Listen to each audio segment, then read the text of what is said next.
there's a kind of a misconception that like £30,000 can get you like an extravagant wedding. The art skill of an MC is their personality. As much as you can watch other people and learn and take little tips from them about how to do things, how you actually implement that within your style is down to your personality. But if you want to get into weddings, you gotta have a passion for it. Like you have to love, because if you don't, that industry will swallow you up and spit you out. It's a grind, man. Yeah. It's a grind. It's less expensive than people think it is. So maybe that's why a lot of people be going there. Yeah. That's actually... And it's very good. That's value for money. Because the food was non-stop. See, everybody, unlimited alcohol, like, in every wedding I've had there, everyone's had a good time. Behind every amazing wedding, there's an amazing wedding MC. And guys, today I'm joined by one of the best. MC Mide has hosted over 150 weddings. And today he shares his best practice on what to do to make sure the day goes as swimmingly as possible. And guys, you know what to do. If you're liking the content, make sure to like, subscribe, share, comment. You do not want to miss this one. It is full of energy. Now enjoy the show.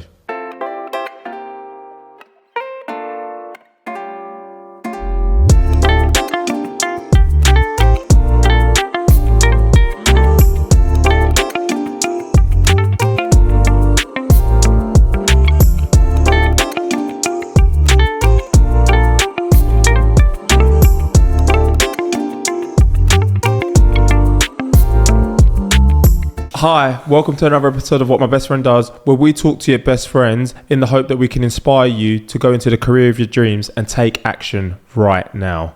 Today, I'm joined by my best friend, the Wedding MC Mide. How you doing, bro? I'm good, bro. How are you? I'm very good. Welcome to the show. Thank you very much. Pleasure to be here. We like to start with a little icebreaker. What did you want to be growing up, bro? I think back. What did I want to be when I was growing up? You know, probably a firefighter. Yeah. I think I enjoyed like the danger of it, the being the hero kind of thing. I never actually looked into it until like actually a couple of years ago. I think I was looking into it. I didn't look into it. Too tough to. But yeah, I think a firefighter was what I wanted to be, and then a lawyer. Okay, cool. Yeah. So you wanted to be a firefighter. You mentioned lawyer there. Take us back. Like, can you take us through your journey? Through your employment journey and how it is you became a wedding MC. Yeah. So like I said, I wanted to be a lawyer. I think that was probably just based on like all the legal shows that was going on, suits and stuff. Classic. They give you a deception of what being a lawyer is like, but the reality is just so different. So I thought when I was young I liked to talk back, to argue, to challenge people. So I thought, I object. Yeah, literally. So I studied law at uni. Okay. And then I did a placement at a law firm, I think in the summer of my second year. Okay. And obviously with law, after your degree, then you have to go and do either the LPC if you want to be a solicitor, or if you want to go down the barrister route, there's some more qualifications after. So I was like, cool. If I don't secure a training contract before I start my third year, then I'm not doing law, because I wasn't trying to be involved in that process. Oh wow, okay. Yeah, so I did the placement and I didn't even enjoy the placement. So I was like, I enjoyed the study of law, but I didn't enjoy the practice of it. Yeah. I was like, okay, cool. So then I've done a law degree now. What do I do? So I was like, let me try and find a graduate scheme where I can try a couple of different things. Yeah. So I ended up doing a graduate scheme at a facilities management company. Yeah. Sort of landed in commercial contract management, which is my 9 to 5. Mm-hmm. And then sort of just stayed in it from there. So it's sort of legal adjacent, but not law. Yeah. Do you enjoy that? I I plead the fifth. Another legal term. I plead the fifth. Next question. No, it's cool. All right, so okay, you do the commercial contracting, and then obviously I've introduced you as a wedding MC. So where did the passion for that come from? How did you even come to learn about that and get into it? Yeah. So I mean, it wasn't even a thing that I ever considered as a career. It wasn't even a thing that I saw that you can do. I just, you go to weddings and stuff just happens. You don't really kind of look at the details. But yeah, I was the type of guy that if there's a gathering going on, I'm the one that's like making sure everyone's got a drink, making sure there's a game going on or whatever. How can we get everyone engaged? So people had mentioned it to me, like, oh, you should do weddings. And I was like, that's someone's big day. Like, I can never do that. It's too much pressure. So somebody found a job posting for hosting kids parties. and I think it was like £60 an hour at the time, cash in hand, and I was like, yeah, I'll do that. I'll take that. Yeah. So they give you like a speaker set up. You've got some games that you play with the kids, 2-hour parties. It was a good time. Like, I was having more fun than the kids. Like, tunes. They give you like a whole list of music, play some songs, get them dancing, play some games with them. So that was all good. And then I was doing that for about a year, and then I got booked to host a kids party at a wedding. Okay. So they asked me to entertain the kids basically while the wedding was going on. What ended up happening was the kids were late to the wedding because of traffic. So they were like, okay, for the time that we've got you here, can you just like do some entertain adults kind of thing? And I was like, yeah, cool. Like they gave us a catalogue of music. So we had like the 80s, 90s in there. So I was like, okay, we'll just play some, not like any DJ, none of that, just like play the songs. Yeah. But then helped the videographer with like the family pictures, calling people over, said a few 1-2 comments on the mic, and I was like, this isn't so bad. Yeah. It's so bad. So I started putting it out there, like speaking to my friends that were like planners and stuff. Oh yeah, I'm looking to do weddings. So if you got anybody that needs an MC or whatever, not really like pushing for it, but just like seeing what the options were for it. And around that time, I'd started going to a couple more weddings. So I actually started focusing on, okay, what does the MC do and what does that look like? I think the couple of weddings I did was probably ADOT that I saw a couple of times. Oh yeah. I've seen it. Yeah, he's brilliant. Don't look at me like how you think.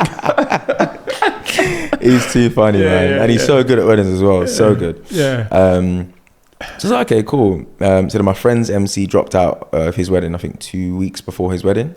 So he called me up. He's like, hey bro, you still coming to my wedding? I was like, yeah, of course. He was like, I need a favor. Can you host my wedding for me? And I was like, all right, cool. Yeah. So yeah, I got the one suit that I had, put it on. It was like a burgundy suit with a burgundy tie. I was looking back at it now, I'm like, that fit was horrible. But yeah, so I put that together, got a schedule, spoke to them, did everything, and then got to the wedding now. I feel like it was less pressure because I knew a lot of the people that were there. Yeah. So it felt a lot easier at the time. So yeah, we got into it, started hosting it. Was going well. The DJ came up to me halfway through and he's like, bro, how long you been doing this? I was like, well, this is my first wedding. He's like, no, you're good, bro. He's like, yeah, I'm gonna recommend you to some couples. Jeez. I was like, okay, dope. He's like, yeah, what's your Instagram? I was like, I don't have Instagram. I didn't have Instagram at the time. He's like, what's your MC name? I was like, I don't have an MC name. I had nothing. I was just there doing the wedding. So he was like, all right, cool. We're gonna make all that now. We're gonna make a name for you. We're gonna make your Instagram. DJ Tallest, my guy.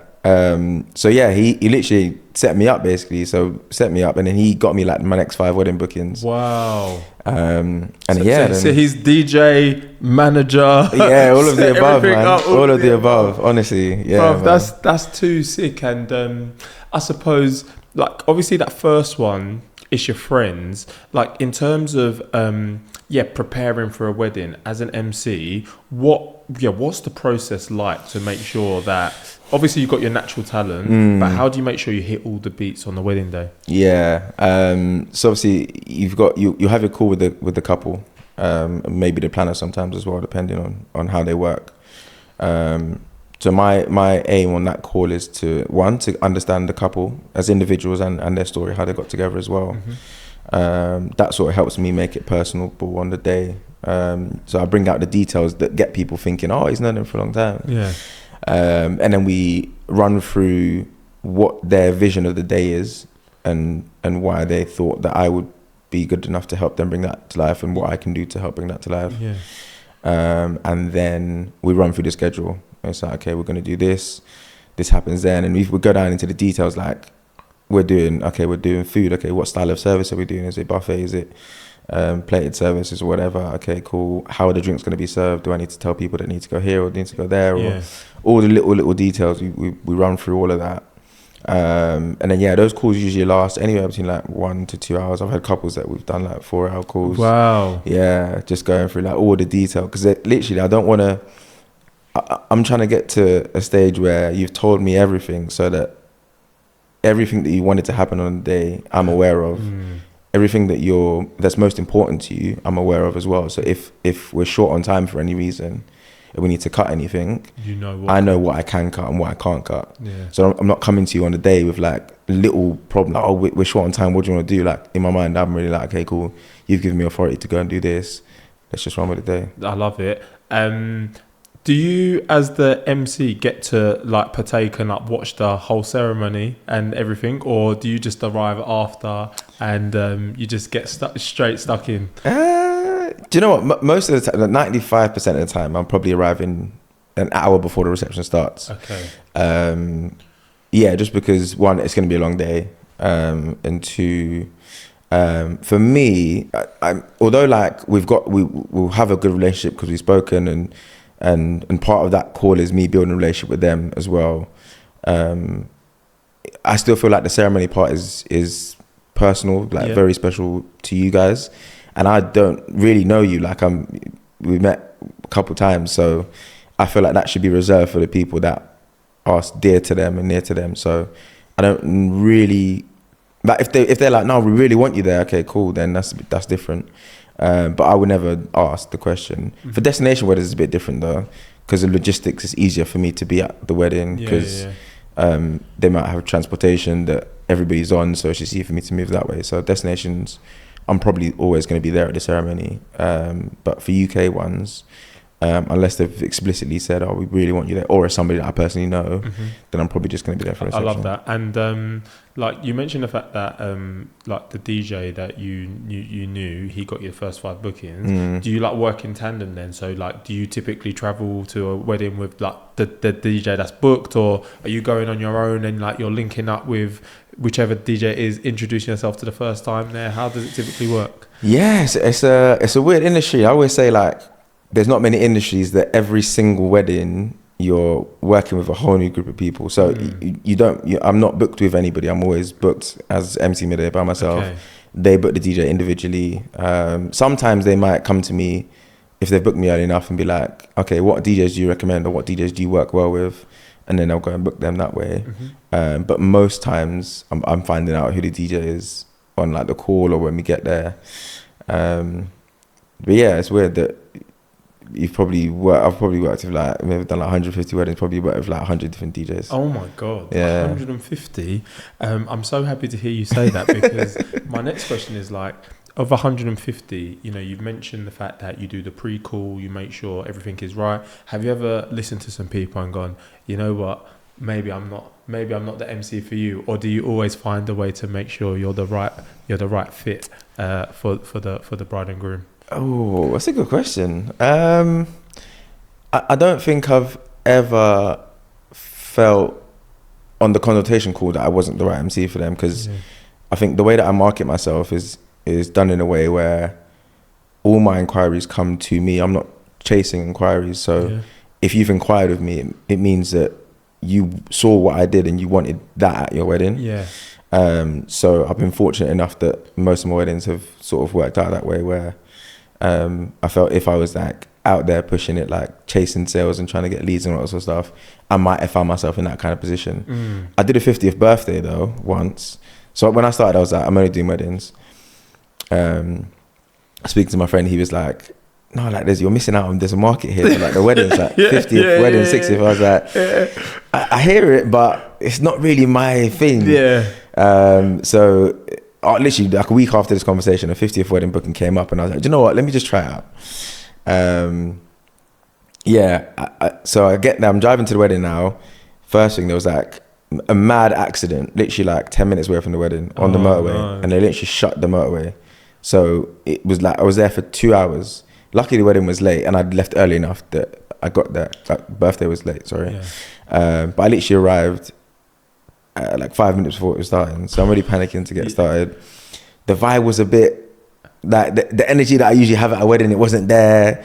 The things that I would use, I'm quite cheeky, so the stuff that I'm saying it's not really landing in the way that I wanted to land. I was just in my head that after like an hour, I was like, never again. Never again. That's the moral of the story though. You know your sweet spot. Exactly. If you know your sweet spot, just lean into 100%, 100%. If people tell you to branch out and you know it's not for you, do it, try it. Exactly. It's not for you. Exactly. Like, give it a try and see, but know what's good for you and stick to it. So just like going on top of that, you mentioned the fact that a lot of your business is inbound. Can you, talk about some of the strategies you utilize to market yourself and get those inbound bookings for weddings? Yeah. So obviously Instagram is the main tool. I think when I started, I was like, okay, I want to present myself in a certain way. So how I dressed was one of the main things. Sharp. I've seen him sharp. Okay, so yeah, the suit collection is growing, and obviously always with a tie. Always, like, there's certain things that you'll always see me with it. Like my blazer will always be done up, only the top button. Always in a tie. Always got the shoes. Always got a pocket square. Always got my lapel pin, and that is how I'll look throughout the whole wedding. And then obviously, I was like, I need to get professional shots done. So some weddings, I bring a videographer with me. So is it your videographer or is it the wedding videographer? No, my videographer. Okay, wow. Yeah. So obviously get the permission from the couple as well. But yeah, just because I was like, I want my brand to look a certain way. Yeah. Which obviously then attracts clients, because people have come to me and they're like, oh yeah, the reason we booked you is because of how you dressed, or the reason we booked you is because like your videos look professional or whatever. So that was one. Instagram's obviously the main one. I've got a website, so pushing that SEO and all that good stuff. And then obviously I started the podcast, which half was about making sure that the knowledge that I've picked up over weddings in terms of how people can do things better is spread, but also it's another avenue for me to showcase myself that's not at weddings. Okay, so on that, some listeners will know this, but some won't. I'm getting married in 2 weeks. I met me day after I booked all my things. So look, don't even. Who's like, MC? Who's MC? It's actually my friend Maria. Okay, we've got two. okay. So basically, me and my wife, we've got two like the funniest people we know. So I've got Maria from my side, and she's got Ro from her side. Okay, both have been guests on this podcast, by the way. And yeah, they're doing like a double team act. Okay, dope. But you mentioned the fact that there are things that people always miss out on for weddings. Yeah, talk to me, bro. What is it that we need to consider? 2 weeks to go. Let me start sweating. Do you know what? It's some little things, some big things, and it's not even. It's things that not even that they don't consider or miss, but they might just not have been aware of, or they look back and they're like, oh, I wish I did that a bit differently. So the main one that people miss is obviously you've got to give, I think it's 30 days notice to the council when you want to get married. Which I've done it. Okay, no. Islington, don't come find me. So yeah, in terms of the 30 days notice, a lot of people don't know that until they're in the process. So I've literally had a situation where people had to move their wedding dates because they didn't have didn't get it in time, or they've done the wedding, but obviously it's technically not a legal marriage because you've had to then do the registrar the next week because you've missed a date, or things like that. Things like dance laws and lighting production. People don't, when I talk about production, people are like, oh, what's that? But when you get to a wedding and you see the lights going, and you see the dance floor, and you see the monogram on the DJ booth as well, when it's all matching, everyone's like, oh, that looks so amazing. Yeah. And you see what it looks like without it, it's like a massive difference. But people don't consider it. And sometimes people don't have a dance and they're like, oh, I wish I had a dance. Yeah. So from all the weddings that you've done, what would you say, I don't see a wedding ring. What would you say are the key things that you are going to make sure you have at your wedding if there were 3 things? First one is the coordinator. Okay. I'm still in 2 months or whatever. I'll get a planner. Partly because over the years I've built up a lot of connections. But definitely on the day coordination, that part is so important. I think people underestimate that role. And then I've been to weddings where there's no coordinator. I think there was a wedding I did. One of the guests came in to the bride and groom were doing their first reveal of the venue. A guest came in to ask the bride, where can I get ice? Oh my god! And I was like, is that the person you should be asking? Is this like what? I was just so confused. But if you have a coordinator, there's always somebody there to as a buffer. Them questions are going to go directly, or people not calling your phone in the morning or anything like that. So have a coordinator definitely. I think seating plan. Is crucial. If you don't have a seating plan, you're asking for trouble. It's a free for all. Yeah. And then I think the third one is probably pertains to entertainment as a whole. Is just consider what type of guests you have, and understand what vibe that's going to give you. Because you get some people that want like a party atmosphere at their wedding, but 80% of the guests are their parents' friends. Yeah. So you're not really going to get that. Yeah. So you have to understand what you've got and then use the vendors that you're booking to make the best of that situation. Yeah. Do you know, it's funny you say that. I don't know who was telling me this, but I was talking to someone about a wedding they went to the other day, and they were like, yeah, the bride and groom played garage for about 5 hours and nobody else liked garage. There you go. They were like, so it was just like, they were like, the bride and groom had a great time and we know it's your special day, but like, read the room. And they just didn't read the room. Yeah, so there needs to be a bit of that. I completely get that.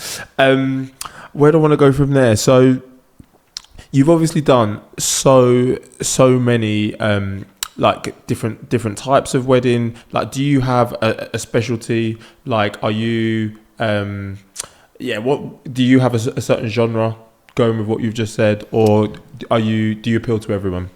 I think I'd like to think I appeal to everyone. Okay. Probably for everyone else to decide. I think I appeal to everybody. I'm quite open. I like to make sure that everybody's involved and included, especially like the guests. Like, one of my main things is sometimes you go to weddings and as a guest it feels like a bit of a procession. Stuff just happens in front of you. Yeah.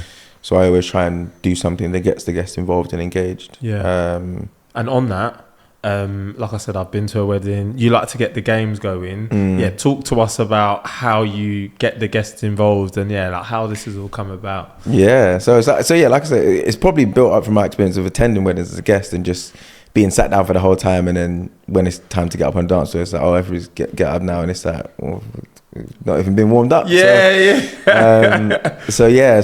when I started, I was like, what can I do to engage the guests? And obviously there's games that you can do. Obviously it depends on what the couple want to do as well. So if the couple don't want to do a game, we're not going to do a game. But if they do, then there's games that actively engage the guests, and there's games that they can be involved with without actually doing anything. So there's a game called Bring Me an Item, where you get like 6 people up on chairs and you'll say, Who won at the wedding we were at? Who did it? Was me. I won. He doesn't even remember. Do you know what I don't remember? Because what I remember from that wedding was somebody picking up the bride, dropping her. If you're listening, Sarah, I'm sorry. Hey, Sarah, we're sorry. I'm sorry I said get a doctor, because I thought there was more doctors in the room. But we just rushed. He just rushed. We was thinking about you got AJ, which was fine, and then he picked up the bride. And when she was coming, I was like, okay, this is fine. And then he got to the dance floor, and I was like, okay. And then he slipped, and I was like, but do you know what? They took it well. Exactly. Those are the kind of moments where you need a bride and groom that are going to be able to take it well, because it could have gone so left. Yeah. Okay, so you got Bring Me an Item. What other games typically do you use? So there's a wedding trivia game, which I'll do. So the bride and groom will send me 15 questions and answers in advance. I answer being either bride or groom. All the guests will stand up with a napkin in one hand, a glass in the other hand. Okay. I'll ask the question. They will answer whichever one they think is correct. If they get it wrong, they sit down. And we just keep going until we've got one person left standing. Yeah. Okay. So little things that we're not doing too much. They're standing at their seats. They're just answering questions. But it's a laugh. And then you can like throw a cheeky comment off the back of it. So if one of the questions is like, who's got better dress sense? And they've given me the answer. Everybody votes bride, nobody votes groom. I'm like, what? So what? Everybody's saying that the groom can't dress? Is that what everybody's saying? Just little stuff like that. Have a little fun with it. Keep it light. Just little things like that give people a sense of, okay, we were actually considered in this process of the wedding. And like with your approach, is this stuff that like you've learned, you've seen other MCs do, or is this something that you've just naturally developed over the years? I think it's a bit of both. Okay. I think obviously, but particularly games, for example, like a lot of the games that you do, I think Wedding Trivia was probably a more recent one. I hadn't actually seen that done, to be fair, but like the traditional Mr. and Mrs. game, the Bring It Up, like those are just games that have been around for ages. So you can add a little different spin to it. But those have been around. I think probably more just watching people, but as well, I think the art skill of an MC is their personality. So as much as you can watch other people and learn and take little tips from them and about how to do things, how you actually implement that within your style is down to your personality. So you've mentioned personality there. What are the key skills you think a wedding MC needs in order to be successful? Okay. You got to be able to talk to a brick wall. Because as well as so as soon as I get to a wedding, people are like, oh, like, what if you're having a bad day, or what if, like, it doesn't matter. Like, as soon as I get out of that car, smile, game face on, until I get back in at the end of the wedding. So I can literally be walking through, and somebody stops me. We have to have a lovely conversation. It has to be. Or I'm walking in, I see the parents of the bride or groom, whatever. The compliments are flying. And especially after I've started to, when I get there, obviously people don't really know who I am or what I'm doing. When I get on the microphone and start, then throughout the day, everyone knows I'm the MC, so they can come to me with any question. One, I have to have all the knowledge about whatever's going on, like where the toilets are, what time's food, what's happening next. Oh, okay, so you get all of that as well. Oh yeah, we have to. Wow, so you're like almost like backup planner as well, like a backup coordinator, like light touch on the day, but I still need the coordinator to be able to do my job. But yeah, I think being able to talk to anybody, be personable. I think organisation is obviously important, because if there's no coordinator, sometimes you might even have to help them draw up a schedule for the day as well. Obviously, time management is important. Like, as an MC, you cannot be late to a wedding. And also you got to keep the time as well, right? Like, in between the courses, make sure games don't overrun, make sure they finish on time. I love it. This is a random one, but I'm going to ask it. Like, as the MC, like, do you get time to eat with everyone, or is it like, I'll eat when I'm back in my car? Like, do you get like the same privileges as the guests? Most times. Yeah. Most times we do. Obviously, it varies depending on like what's going on. So like, if you've got a buffet, for example, sometimes you've got coordinators that are calling up tables so you can have a seat and have some food. Sometimes I've got to call up the table, so I can't physically do anything until food is done. But then, like, I might grab a quick plate just before I call the last couple of tables, maybe. But I've literally, from weddings, just been accustomed to eating food in 5 minutes, just getting it down. Sometimes ever any mishaps? Do you know what? That's the one thing that I'm like most proud of in my whole touch wood. Wedding. Touch wood, touch everything. Let me not speak it. I've never ever had a mishap. There was, I think it was like, it must have been like maybe like wedding number 8, and I had my videographer with me. The caterers were bringing, we had a vendors table in a separate room for food, so they were bringing us meals, and the waiters literally dropped like a lamb shank on my videographer. Luckily, he was wearing black and had a shirt in his car. Dropped all over his top, and I was like, wow, that could have been me. And so after that, I've always got a backup suit and a backup shirt in my car, just in case. But still, it's gonna be like, I'll come out in a burgundy suit, let's say, and then later I'm in a blue suit, and I was like, why are you changing? Surprise. But yeah, I hope that never happens. But I'm mad careful about how I eat and what I eat. So that certain dishes I'm just not going to touch. Oh, okay. So there's no agusi. None of that. And it's the end of the night and there's amala, then I'm there. But like during the wedding, I'm having like whatever I can, even like the pieces of meat that you're giving me, I'm like, can I fit that in my mouth in one? If I have to bite it and there's pajamas splashback, it's long. I don't want it. It's long. I love it. So we spoke about like some of the qualities that you see in some of the best MCs. Have there been any like difficult moments? You know, you mentioned the fact that you've got to be good at speaking to a brick wall. What have those difficult moments been, and how have you overcome them? So toughest wedding I've done. It was one of those weddings where the bride and groom were looking for a certain vibe. The majority of the guests were the parents, friends, and it was a long hall. and the bride and groom were at one end. The entrance was in the middle, and then their friends and their people were actually at the back of the hall. Oof. So majority of from the entrance walkway down to the dance floor was all like parents and that older friends that some of it even like flown in and stuff. So like the response that I was getting from the people at the back wasn't even really that much because they was just so far, they felt a bit disconnected. Yeah. All the energy from the front they weren't giving any energy back. So it's like, right, how do we get around this? But we just power through. And it was one of those ones where like they probably would have been better off with like a comedian type MC for that kind of crowd.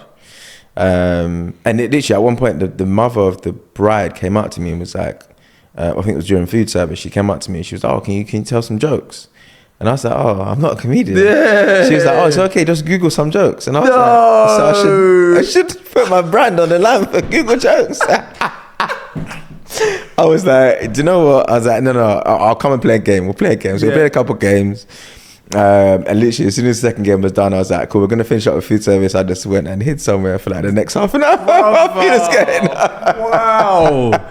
These people are willing to put on the line like that. I was like, so that's how they'll come and say, no, this MC was so rubbish. His jokes are horrible. No, I was like, no. Can you believe he was using Google? Google, fam. You might as well give it me the piece. So where do I want to go from the next? Yeah, so to anybody who's listening to this and they're like, you know what? I think I want to become like a wedding MC. You know, if Mide leaves some weddings for me, you know, there's an opportunity.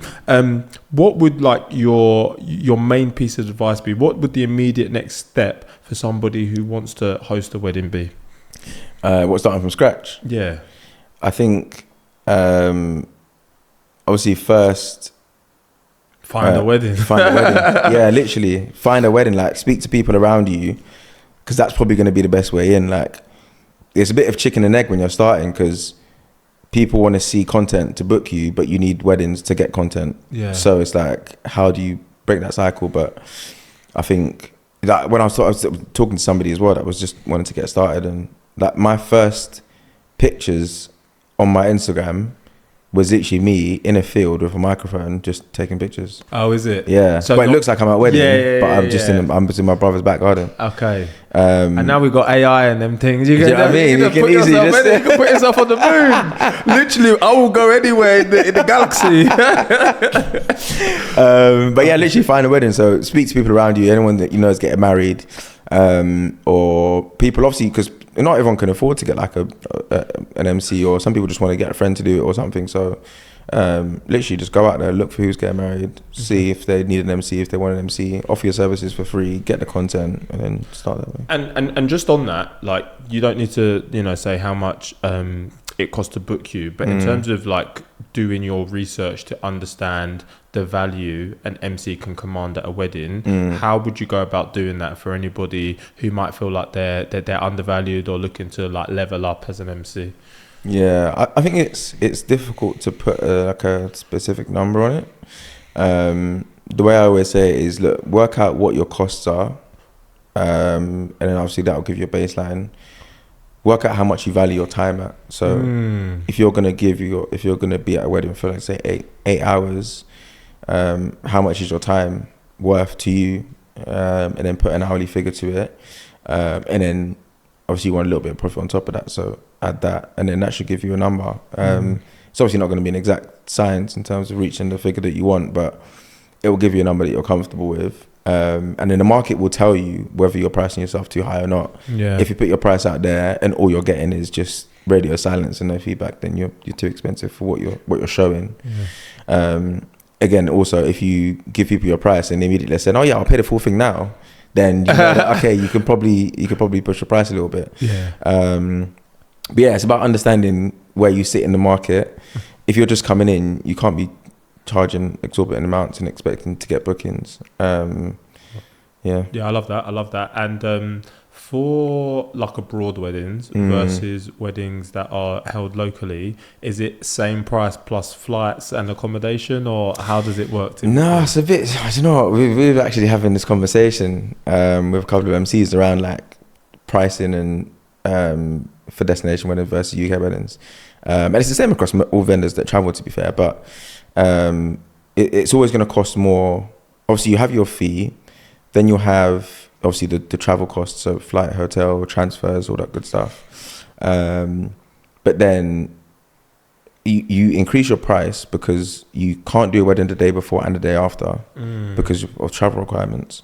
So they're effectively booking you for 3 days work, and they're not going to charge them for 3 days of work. But you need to factor that into your costs. 100%. Also, you need to factor in so what in an ideal situation, what you want to happen is that by the time you get back home, you've got your full fee. But over there, you're going to have to eat food. You're going to have to, you might have to travel to the airport or drive or whatever. So that's factored into the cost as well. So destination wedding, the fee itself is always going to be more plus than the travel costs. It's expensive to fly vendors out, man. Bro, I can't lie. it is. But you enjoy it, right, when you go? It's amazing. Yeah. It's amazing. The vibe is a lot better because people are on holiday, they're enjoying themselves, they're having a good time. So naturally, the vibe is just always better for the guests. And I've been to a couple of abroad weddings, and it's hot, bro. So you mentioned the fact that you're always in a button-up suit and that. What, man trying to faint from dehydration, or do we switch it up for the abroad wedding? It stays buttoned up, man. Do you know? Okay. So I did one the other day. Okay, I'm probably not gonna wear a tie. Okay. But yeah, literally, I was even shopping yesterday. I was like, I need to find a linen suit because bro. These the destination I did. Yeah, it was hot, man. Yeah. You're there the whole day, it's cooking, no shade for some parts. And you're standing up. Yeah. You got to switch it up, don't you? Just a little bit. Let me not change the brand. That's the thing. I don't want to steer too far, but I've got to find a way to, because them suits that I wear over here cannot fly over there for sure. You've done a lot of weddings, and it sounds like you're always, I'd say, willing to push the envelope and try new things. Is it just a case of, if you go to a wedding and you get inspired, I might try that? Or are you doing other bits of research to see, how you can elevate your MC game at upcoming weddings? Yeah, I think it's a bit of both. To be honest, I actually haven't been, I probably average about maybe one wedding a year as a guest now. Okay. Maybe my people ain't getting married. So there's not actually many weddings that I go to that I'm like, okay, I can draw inspiration from that. But when I do, I'm always looking at the MC and seeing what they do and how they're dealing with different situations and all that sort of stuff. So there is a bit of that. I think I do some research outside as well because I want to try and bring new stuff. So games, for example, I want to bring out games that haven't been done that people are like, oh gosh, that's so cool. Or stuff like that. Yeah. And you mentioned earlier, talking to some other MCs about costs and whatever. Are you guys also sharing ideas of how you can improve one another and sharing experiences? So we've actually got a group chat. So a group chat for the MCs in the UK. And what do you need to do to make it? That's when you made it, right? When you get invited to that chat. Mama made it. I think so. Yeah, obviously it's a space where obviously, when you've had a couple of weddings and they can see that you're serious about it, then it's okay, yeah, cool. It literally started over lockdown. Obviously there was no wedding, so people was like, okay, what can we do? And a couple of the MCs were like, let's make a platform where we can sort of share knowledge and help people that are trying to get started and stuff. That's sick. So literally it started off with 10 sessions of covering different topic areas of how to basically build a brand as an MC, or how to do this, or legal side or contracting or pricing, all that sort of stuff. So we just obviously share knowledge in there. If you've got a wedding booking that you can't do because you're already booked, you put it in there. If somebody's available, they can do it as well. Sick. Yeah. And when you put it in there, sorry, this is the businessman in me, are you taking finder's fee, or is it I'll bless you with this one? Yeah, exactly. Because it works both ways. You scratch mine, I'll scratch yours kind of thing. What goes around, I love it. it. We've spoken so much about the wedding experience and what it takes to become a great MC. What would you say is the most stressful aspect of being a wedding MC? Probably just making sure that the couple's vision for the day is achieved. I think because I go into it and I'm like, okay, cool. I never really have a script, but for a wedding I'm always like, we'll just roll with whatever happens. But you're always nervous that the couple have got an idea of how the wedding's going to go in their mind. And for me, the guests really make the wedding. So if the guests aren't responding in the way that the bride and groom had hoped, then it's a bit like. But then so it's my job to then try and find a way to marry the two up. Yeah. But that's probably the most stressful part for me. Okay, I love it. And what would you say is the most enjoyable part? I think just seeing smiles in different corners of the room, whether that be the bride and groom or the parents or just the guests, and they're engaged and they're enjoying stuff. I think just seeing everything come together, because I know that the wedding planning process is a serious. It's like a full-time job basically, planning a wedding. So to see all of that come together and to be a part of it, I think that's probably the best part. It's an honor that people see I'm still shocked. Like when I get an inquiry, I'm like, right, so you saw my stuff and thought, let me book this guy. That's crazy. Yeah, I love it. And just on that, like you mentioned the fact that like you do the 4-hour call, and you really get to, understand like the needs for it to be their special day.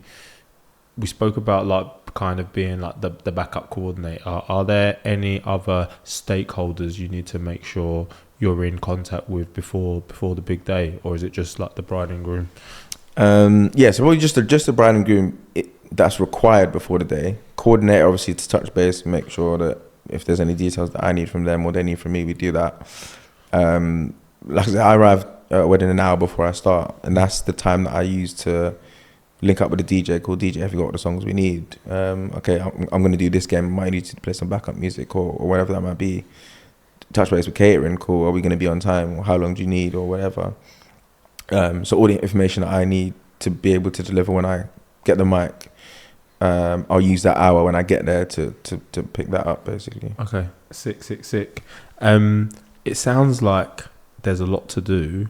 I always like to ask my guests, like, do you have any productivity hacks? My productivity hack is just to drown in whatever that needs doing. That's it. There's no hack. I literally I need one, because at the moment, there's the to-do list is just constant and forever growing. Is it? Yeah, because obviously as well, there's I've got 9 to 5, I've got the weddings, I've got the podcast, and there's all sorts of other stuff going on as well. So just managing those, and top of that, you've got each of them has its own, like my personal wedding stuff. Then you've got the Instagram for it, then TikTok, then you've got the podcast, then you've got the editing, then you've got the TikTok for that Instagram. Sounds like it sounds like you need more hours in the day, my bro. Yeah, that's literally what I need. If I had more hours in the day, I think I'll be all right. Yeah. But no, do you know, I'll give you a couple that I've heard on this podcast. So one is the Pomodoro technique. So 25 minutes work, 5 minutes rest, and in that 25 minutes, like focus work, put your phone away, whatever. That's one that people love.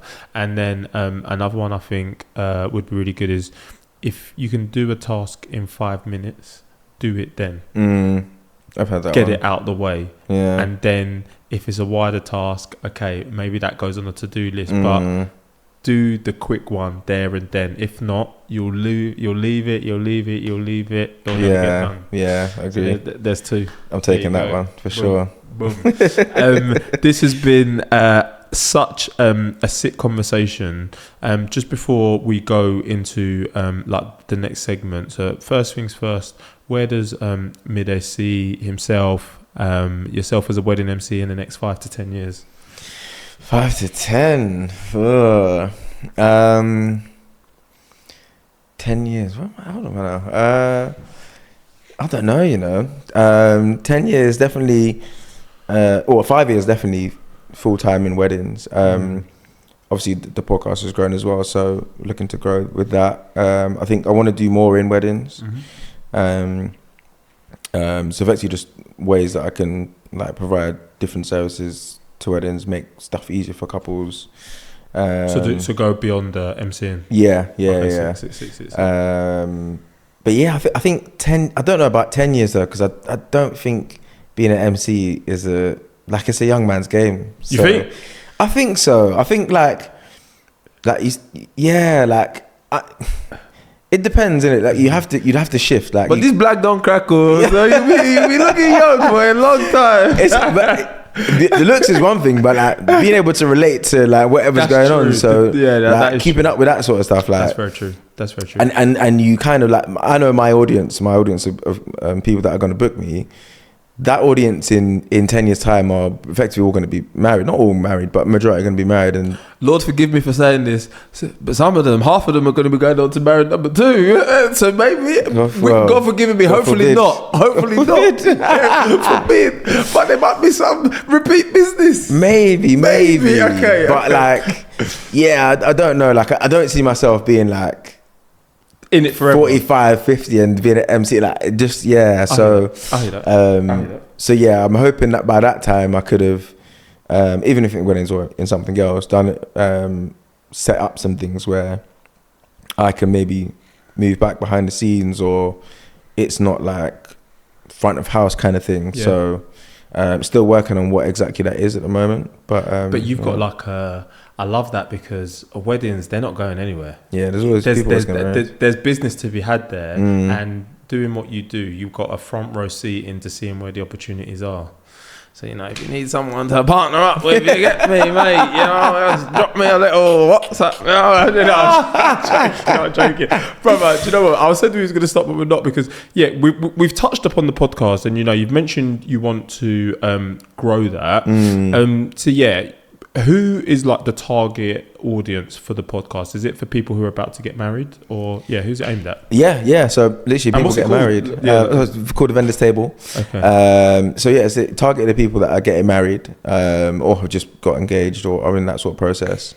And there's just a whole. So I have conversations with vendors and with previous couples or couples that have already been married.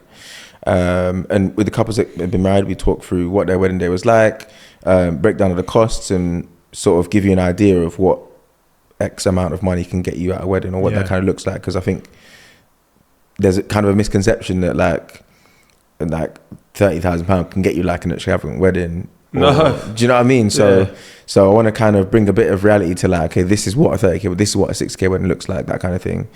And what they would have done differently if they could have done anything differently. And then also bring vendors on and talk about what they need to consider, or what couples need to consider when they're thinking about booking an MC, booking a DJ, booking a caterer, stuff that they might not already have considered. So like different catering styles for food, like buffet, plated, or family style. Yeah. People might have never heard of these things, but I know all too well. You're going to have to consider them. Yeah. And so it's Vendors Table. Where can we find it? Is it YouTube, Spotify, Apple Podcasts, everywhere? All of the above. So yeah, YouTube, obviously is the main one. We're on Spotify, we're on Apple Music, we're on Apple Podcasts, and Apple Music. YouTube, I said YouTube, Instagram, TikTok. Okay, damn. Yeah. And you said that you've been doing it for, what would it be, like a year and a half now? Year and a half now, yeah. So December 22. Sick. And I like to do something called the Manifest Corner. You've obviously said what you want to do with the MCing. Where is it you'd like the podcast to be in a few years' time? I think I just want the podcast to be like a sort of a resource for couples to tap into whenever they're thinking about things. So ideally I want it to be a place where obviously we'll have the podcast and we'll have that, but there's also other things that I'm sort of working on at the moment that they're getting up. So you don't want to tell me too much, because he knows I'm going to ask for a little bring it now. I'm joking. But yeah, there's little ideas that I've been having that we're sort of putting the wheels in motion for, that will help couples just make the planning process a lot easier, because I think the process is taxing, and people are a bit unaware of like how long it is to actually plan a wedding. So anything that I can do to assist or make that easier, that's sort of the aim of the podcast. I love that. And just on that, like, you've been doing it for many years. Like, how does the planning of a wedding change year on year? And what I mean by that, the costs. Because, you know, people talk about cost of living, the cost of this, cost of that. Have you seen, like, you know, you mentioned the 30k wedding versus the 60k wedding. Is 30k this year versus what 30k got you 4 years ago? Is it just like vastly different? And like, how have you seen things change over the years? Yeah. I mean, yeah, the things cost more, innit? It's just the way of inflation. And obviously, vendors' costs go up in line with their costs. So decorators, for example, going out and sourcing flowers and all this sort of stuff, the price of that goes up. So in turn, their prices have to go up as well. Yeah. So, yeah, man, price. I mean, naturally, prices go up every year anyway. But then the cost of living has sort of impacted that a bit more. So then, and I know we spoke about it earlier, but then for you, your costs go up every year because petrol goes up every year, because the cost of a suit goes up every year, because oyster goes up every year if you're getting trained. Yeah. So then your thing has to go up every year as well. Exactly, yeah. So dry cleaning, cost of dry cleaning, like all these little costs that are factored into my price, they go up. So then my cost goes up as well. But also, obviously, as each year goes by, you get a bit more experience as well. So that would then allow you to command a higher price. Okay, I love it. I want 2 bits of advice now before we get into the quick fire round. The first one is to any aspiring people who want to work in the wedding industry, or like we said, MCs. If you had one key takeaway from this conversation, what would you want it to be? If you want to get into weddings, you gotta have a passion for it. Yeah, like you have to love. Because if you don't, that industry will swallow you up and spit you out. It's a grind, man. Yeah. It's a grind. Yeah, I love it. And then, obviously, like we said, you've done so many weddings. For anybody who's planning an upcoming wedding, if you had one thing that they needed to take away from this conversation to make sure they consider, what would it be? My one thing would probably be people get over it. And by that, I mean, if you wanted to invite 100 people to your wedding and you're now invited 200 because of whatever, like, cut it down to 100, man. Yeah. People get over it. Like, it's your day, it's your money, you're spending it.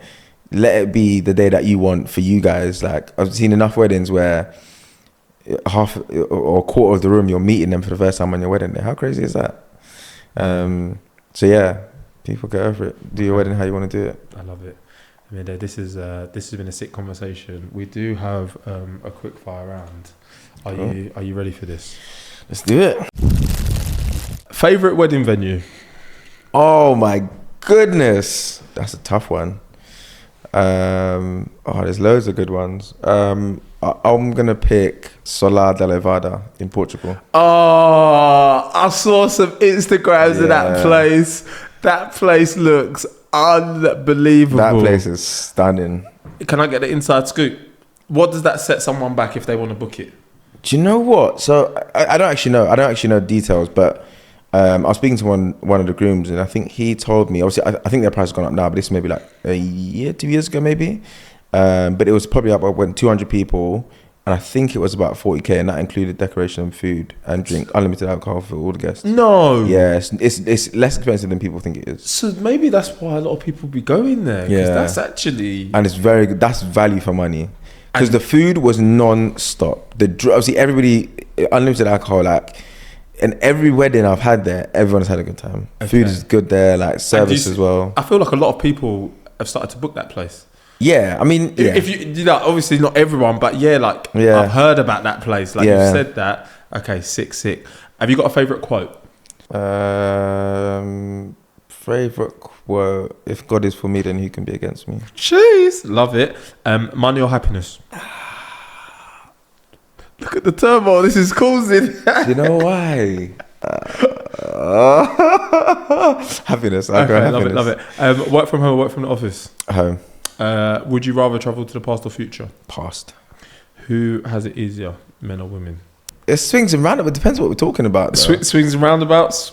Is that what we're going? I'm going no comment. Okay, you go no comment. That's fine. Dream dinner guest. That's a good question. Lewis Hamilton. Okay, like it. And then the final one, I was thinking, like, should I ask it? But yeah, I'm just going to do it, and hopefully you can answer it. If you could host any person's wedding in the world, who would you host? Man or female? And then we don't know their partner, so whoever, Let's go Bukayo Saka. Okay, Starboy. Yeah. Come on the boys tonight as well. Mina, this has been such a sick conversation, so much energy. We do have a closing tradition on this podcast. With everything that you've been through, knowing what you know now, what advice would you give your younger self, and would you still be doing the same thing? The advice would be just take action on your ideas. Because I feel like there's a lot of ideas that I had that I just didn't take action on, and I've seen implementation of those ideas, and I'm like, oh, it could be me. Would I have been doing weddings? I don't know. Maybe not. That's fair, bro. Maybe not. Probably just because, like I said, it wasn't something that I always wanted to do. It was something that sort of landed and ended up doing. Sort of had applied the same application to this as to other things, and I probably would have been doing something else. Yeah, I love it. Mide, bro, this has been such a sick conversation. Where can people find you, bro? So yeah, I'm on Instagram, MC Mide MC. Yeah, that's the main one. Obviously, the Vendor Table podcast as well, on Vendor Table on Instagram and TikTok as well. Okay, sick. Mide, yeah, like I said, thank you so much for coming on. Guys, if you've gotten to this point in the show, you know what to do. Like, subscribe, share, comment. We're really trying to talk to everybody out here. Let us know who you want to hear from next. This has been another episode of What My Best Friend Does. If you didn't know, now you know. Now go away and take some action. Over and out.